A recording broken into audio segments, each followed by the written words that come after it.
বন্ধুরা, আমরা যারা ফেসবুক ব্যবহার করি, আমাদের ফেসবুকের অনেক সময় আমাদের একটা ইউজার নেম থাকে, আর ওই ইউজার নেমটা অটোমেটিক খোলার সময় একটা দিয়ে দেয়, কিন্তু আমরা অনেকেই ওই ইউজার নেমটা চেঞ্জ করতে পারি না।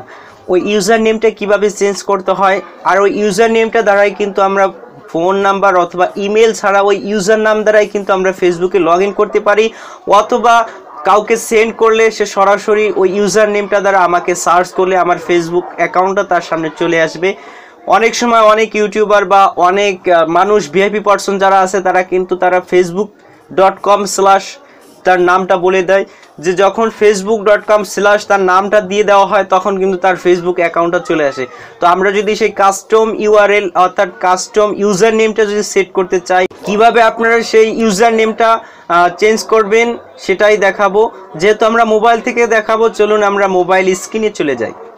বন্ধুরা, আমরা চলে আসলাম মোবাইল স্ক্রিনে আসার পরে যেহেতু আমরা ফেসবুক ইউজার নেমটা চেঞ্জ করব, সেজন্য আমাদেরকে ফেসবুকে ঢুকে পড়তে হবে। তো ফেসবুকে ঢুকতে হলে আমাদেরকে ক্রোম ব্রাউজার সিলেক্ট করতে হবে, আদারওয়াইজ অন্য কোনো সফটওয়্যার সিলেক্ট করলে বা ব্রাউজ করলে ট্রাই করলে হবে না, যেহেতু আমরা মোবাইল দিয়ে দেখতেছি। তো আমরা এখান থেকে ফেসবুকে ক্লিক করে দেব।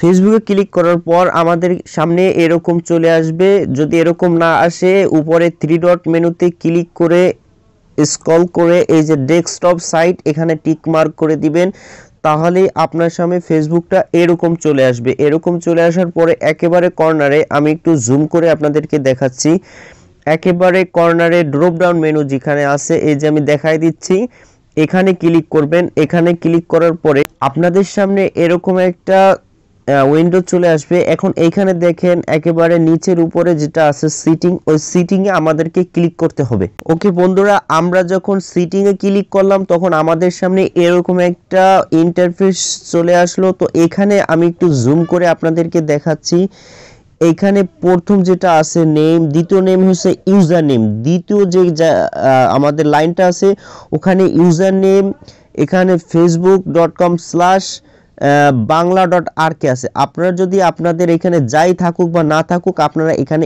এডিটে ক্লিক করবেন, ওই লাইন সোজা এডিটে ক্লিক করে দিবেন। এডিটে ক্লিক করার দেওয়ার পরে একটু লোডিং নেবে। এখন দেখেন আমাদের সামনে account setting, first name, middle name, last name, এখানে আমাদের মেইন যে প্রোফাইল নেমটা আসছে, এবং নিচের দিকে দেখি এখানে আমাদের কিন্তু এই যে দ্বিতীয়, এই যে আমি দেখাই দিচ্ছি, এখানে কিন্তু আমাদের এই যে bangla.rk, এটা কিন্তু ইউজার নেম। আমরা এই ইউজার নেমতে আবার এডিটে ক্লিক করব।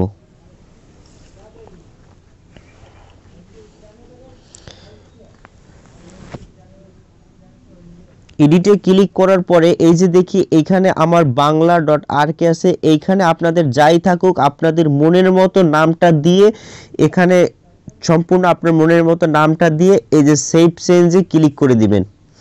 সেভ চেঞ্জে ক্লিক করে দেওয়ার পরে আপনার এখান থেকে এই ইউজার নেমটা চেঞ্জ হয়ে যাবে। যখন ইউজার নেমটা চেঞ্জ হয়ে যাবে তখন আপনারা চাইলে আপনার এই ইউজার নেমটা দ্বারাই ফেসবুকে লগ ইন করতে পারবেন, অথবা আপনার ফ্রেন্ড সার্কেল যারা আছে তাদের কাছে যদি শুধু এই নামটা দিতে বলেন, ফেসবুকে যে যদি আমাকে bangla.rk লিখে সার্চ করেন তাহলে কিন্তু আমার আইডি চলে আসবে। আপনি যে নামটা দিবেন সেই নামটাও যদি আপনার বন্ধুরা লিখে সার্চ করে তাহলে আপনার আইডিটাও চলে আসবে। এই ছিল ভিডিওটি। যদি ভিডিওটা দ্বারা সামান্য উপকার পেয়ে থাকেন তাহলে অবশ্যই চ্যানেলটা সাবস্ক্রাইব করবেন। ভালো থাকেন, সুস্থ থাকেন, শুভকামনায় বিদায় নিচ্ছি। দেখা হবে পরবর্তী কোনো ভিডিওতে।